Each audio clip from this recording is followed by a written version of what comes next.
When my fiancé left me for his colleague because she had the perfect resume. While I was just a baker, I thought my world was over. But sometimes the universe has a twisted sense of humor. 3 months later, he was begging me to take him back. Here's why. If you've ever felt like you weren't enough for someone, this story will show you that your worth isn't measured by degrees or job titles. Hit that like button if you're ready for some sweet karma. And don't forget to subscribe for more real-life stories that'll make you believe in justice. My name is Maya, and I used to believe that love was enough. I was 28, running a small bakery in downtown Portland that I'd poured my heart and soul into for 5 years. Every morning at 4 a.m., I'd unlock those glass doors and fill the space with the smell of fresh bread and possibility. My regulars knew me by name, and I knew exactly how Mrs. Chun liked her coffee cake, and that little Tommy always asked for an extra chocolate chip cookie for his lunch. David loved that about me, or so I thought. He was this ambitious corporate lawyer, 3 years older than me, with perfectly pressed suits and dreams that reached higher than the ceiling of my little bakery. For 3 years we were magic together. He'd swing by after work, loosening his tie as he walked through my door, and I'd have his favorite sourdough waiting, still warm from the oven. On weekends we'd hit the farmers' markets together, him carrying my purchases while I chatted with vendors about seasonal ingredients. He'd beam with pride when people complimented my breads, calling me his talented baker, and joking about how I was going to make him fat and happy. But somewhere along the way, that pride started feeling more like tolerance. Those weekend market trips turned into him checking emails while I shopped alone. The way he'd introduce me changed too. From, "This is Maya, she's an amazing baker," to, "This is Maya, she runs a little bakery." That word started following me everywhere. Then Rebecca walked into his law firm. Harvard MBA, corporate consultant, the kind of woman who wore power suits like armor and spoke in quarterly projections. David started working late, coming home with stories about her brilliant strategies and impressive client presentations. First, I thought it was just professional admiration. I even encouraged it, telling him how great it was that he had such a smart colleague to learn from. I wish I could go back and shake that naive version of myself. The changes were subtle at first.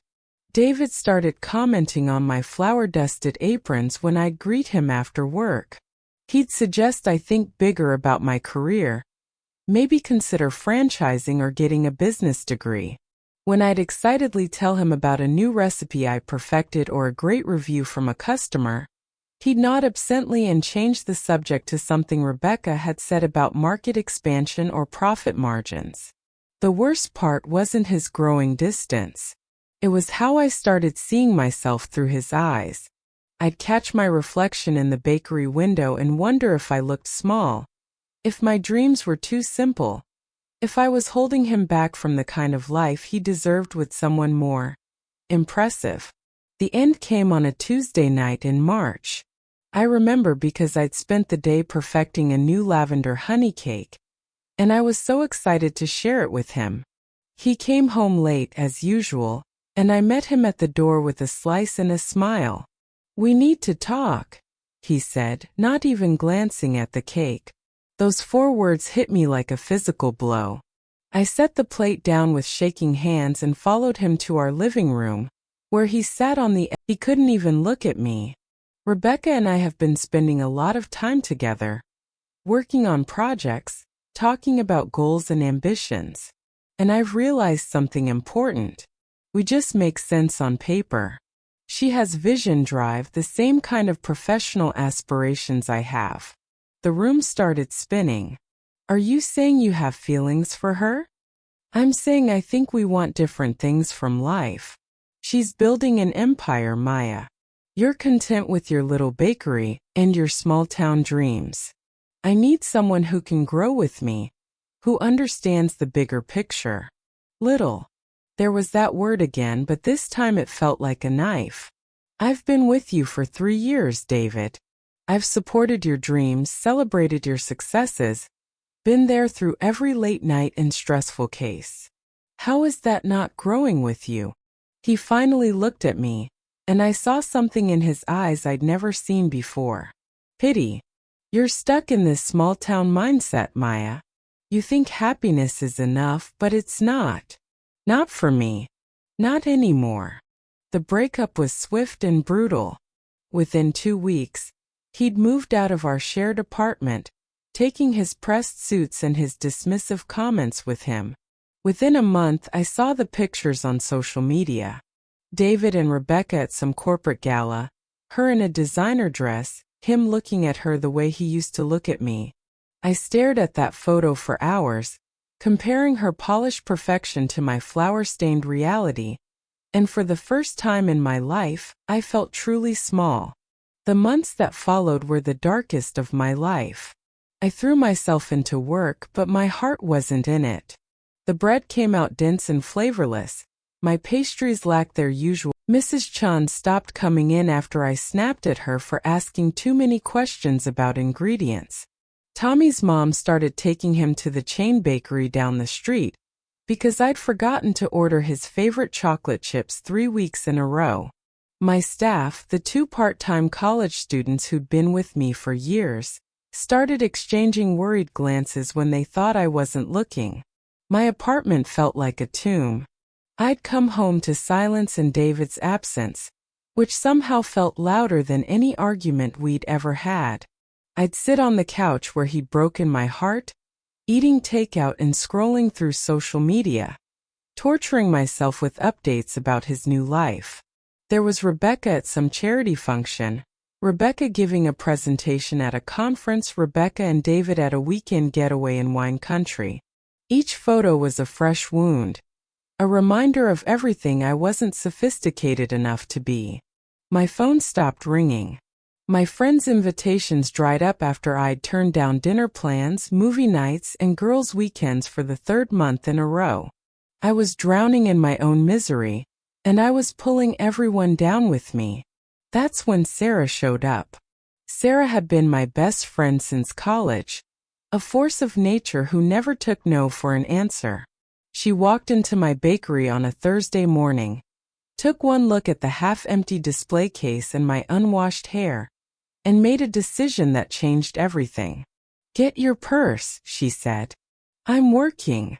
"No, you're wallowing. There's a difference. Get your purse, we're going for coffee." I tried to protest, but Sarah has this way of making resistance feel pointless.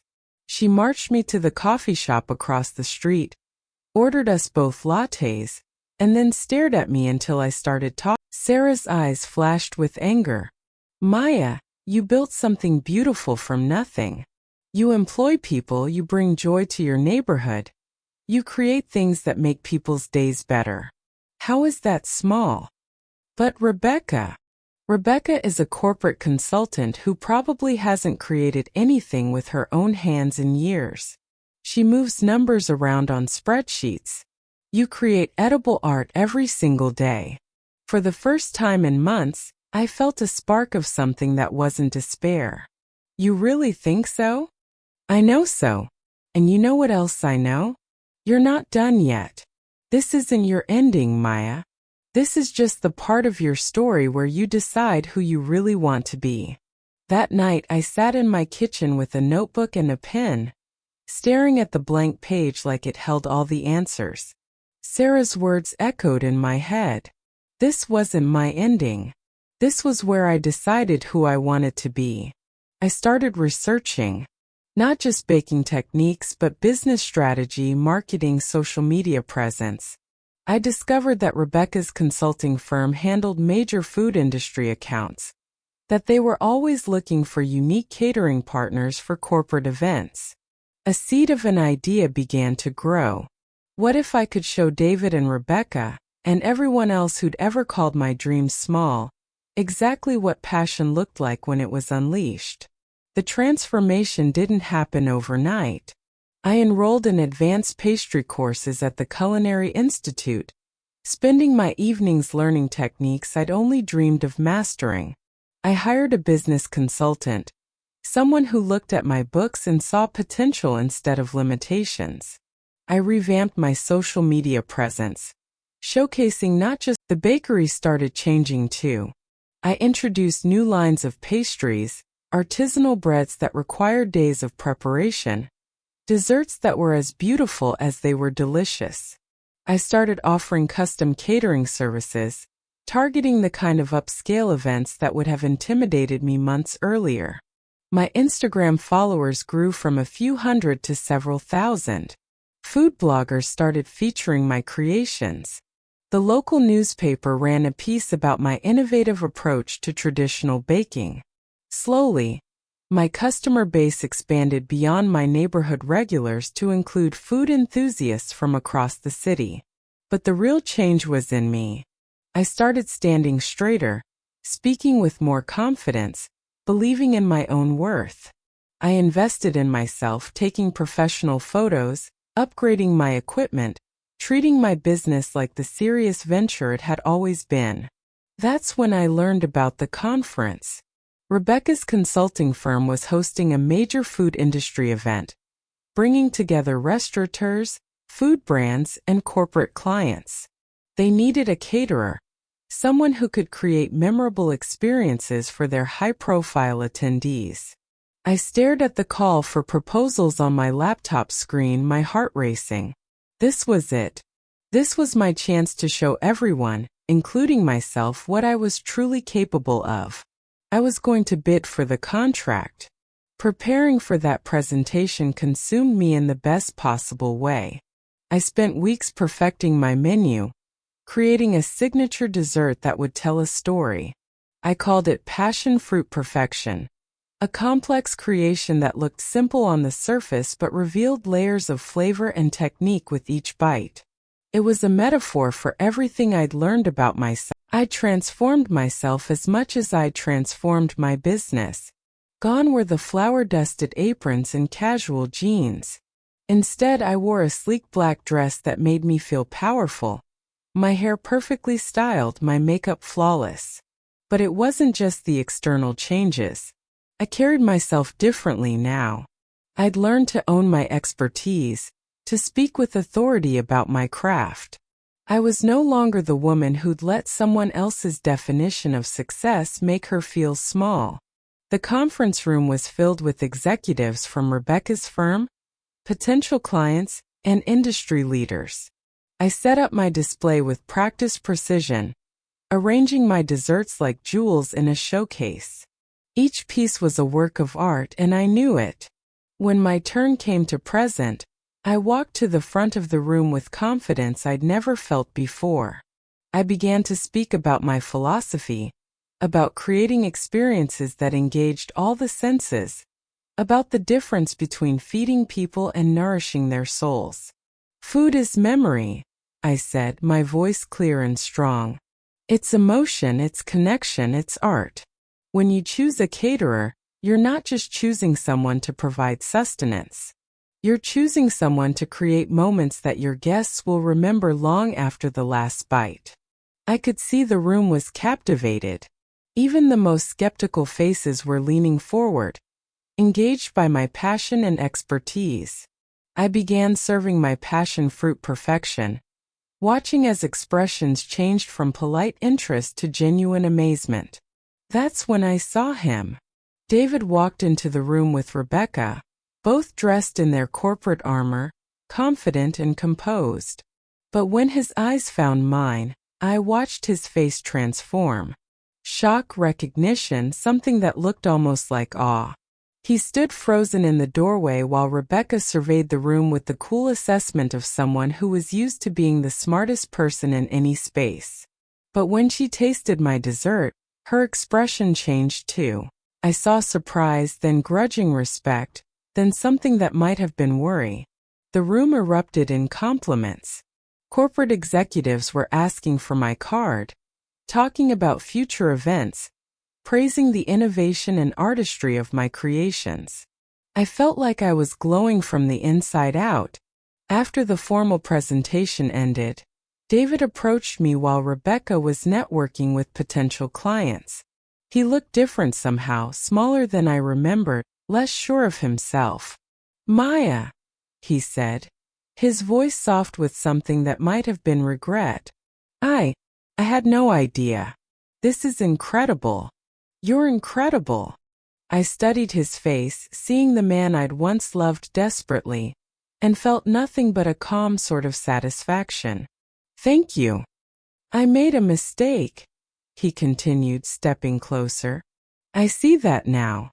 You've become everything I wanted, everything I didn't know I needed. Maybe we could talk sometime, maybe dinner." I held up my hand, stopping him mid-sentence. "David, I need to correct something you just said. I didn't become anything. I always was this. I always had this passion, this drive, this vision. You just couldn't see past your own shallow priorities to recognize it." He stared at me, speechless.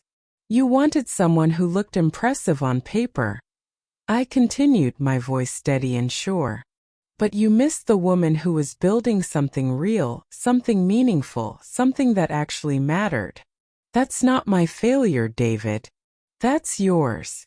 I turned away from him and walked back to my display, where industry leaders were still raving about my work.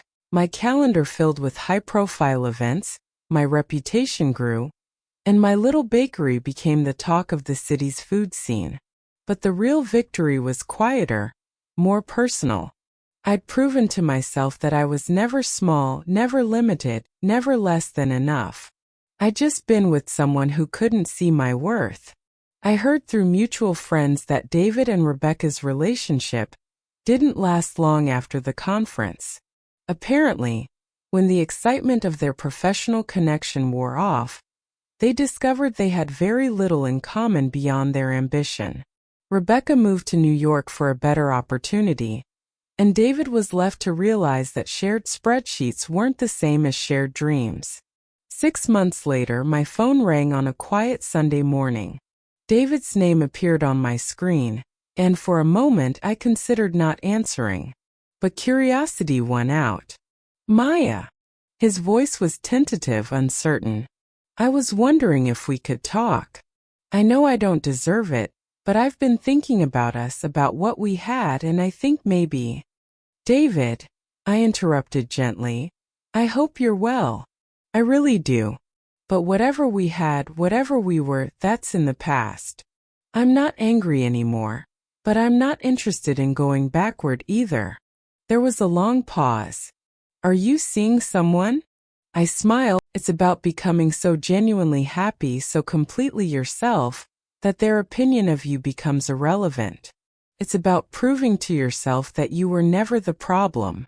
David thought he wanted someone perfect on paper, but he couldn't recognize perfection when it was standing right in front of him. Flower-dusted and real and full of dreams, he was too narrow-minded to understand. His loss became my greatest gift. The breakup that nearly destroyed me became the catalyst for the most incredible transformation of my life. I didn't just rebuild myself. I discovered who I'd always been underneath the doubt and insecurity. And that woman, she was magnificent. Sometimes the worst thing that happens to you becomes the best thing that ever happened to you. Maya's story proves that your worth isn't determined by someone else's narrow vision. If this story inspired you to never settle for someone who doesn't see your value, smash that like button and subscribe for more stories about turning pain into power. And remember, you're not too much, you're just enough for the right person. What's your story of turning heartbreak into triumph? Share it in the comments below.